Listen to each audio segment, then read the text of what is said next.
একটা হাদিস শোনেন ভাইয়েরা, আল্লাহ রসুল সাল্লাল্লাহু আলাইহি ওয়াসাল্লাম বলছেন, তিরমিজি শরীফের হাদিস, অন্যান্য কিতাবের হাদিস, সহিহ হাদিস, আল্লাহ রসুল সাল্লাল্লাহু আলাইহি ওয়াসাল্লাম বলছেন, ইন্নামাদ দুনিয়া লিআরবা, এই দুনিয়াটা হলো চারজন মানুষের জন্য। রাজুলুন আতাহুল্লাহু মালান ওয়া ইলমান, একজন মানুষকে আল্লাহ তাআলা সম্পদও দিয়েছেন, ইলমও দিয়েছেন, অর্থাৎ আল্লাহ তাকে টাকা পয়সা শক্তি মর্যাদা দিয়েছেন। আর এই টাকা পয়সা শক্তি মর্যাদা কোথায় ব্যয় করলে আল্লাহ খুশি হন সেই জ্ঞানও তার আছে। কাজেই সে ফাহুয়া ইউনফিকুহু ফি হাক্কিহি, সে তার সম্পদ শক্তি ব্যয় করে মানুষের কল্যাণে। যেখানে ব্যয় করলে আল্লাহ খুশি হন, হাসপাতাল বানায়, মাদ্রাসা বানায়, মসজিদ বানায়, এতিমদেরকে দেয়, গরিবদেরকে দেয়, দরিদ্র অসহায় মানুষের সেবায় দেয়, আত্মীয় স্বজনের জন্য ব্যয় করে। আল্লাহ যেখানে ব্যয় করলে খুশি হয় সেখানে ব্যয় করে।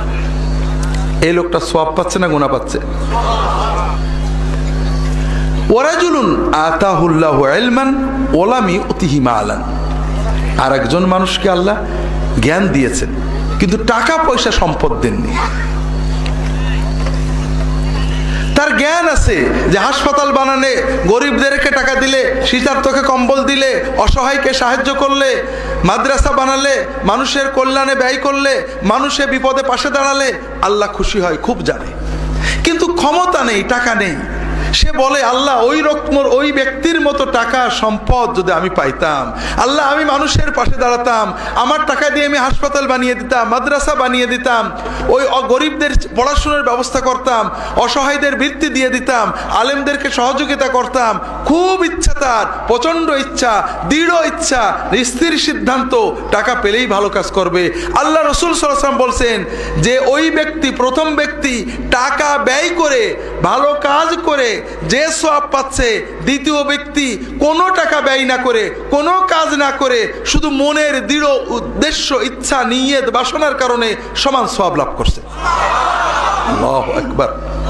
আল্লাহর ওলি হওয়া কত সহজ। শুধু আপনার মনের দৃঢ় ইচ্ছা, দৃঢ় সিদ্ধান্ত, আল্লাহর কাছে আপনি সওয়াব পেয়ে যাচ্ছেন। গুনাহও কিন্তু এরকম ভাই।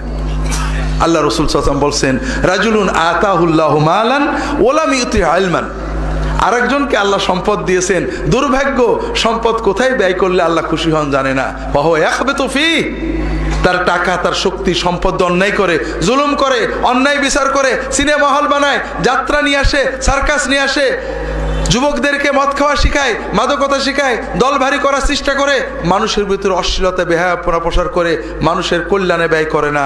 এ লোকের গুনাহ হচ্ছে না সওয়াব হচ্ছে? আর একজন রাজুলুন মা আতাহুল্লাহু লাম ইউতিহিল্লাহু মালান ওয়ালা ইলমান, টাকাও নেই, জ্ঞানও নেই, কিন্তু মনের দৃঢ় বাসনা আছে, যদি আমি এই লোকের মতো টাকা পেতাম, আমিও একটা সার্কাস আনতাম, যাত্রা আনতাম, সিনেমা হল বানাতাম, টিভির ডিশের ব্যবস্থা করতাম, যুবকদেরকে নিয়ে দল বানাতাম, পয়লা বৈশাখের মিছিল করাই দিতাম, সবাই আমাকে ভালো বলতো, বিরাট কিছু বলতো। মনের খুব বাসনা। আল্লাহ রসুল সাল্লাল্লাহু আলাইহি ওয়াসাল্লাম বলছেন, ওয়া হুমা ফিল উজরি সাওয়া, ওই আকাম করে যত গুনাহ পাচ্ছে, শুধু আকামের দৃঢ় সিদ্ধান্ত করে এই চতুর্থ ব্যক্তি তেমনই গুনাহ অর্জন করছে।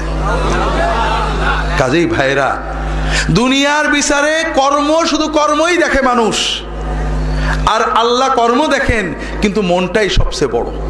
কথা বুঝতে পারেননি? তাহলে আল্লাহর ওলি হওয়া সহজ না কঠিন ভাইরা?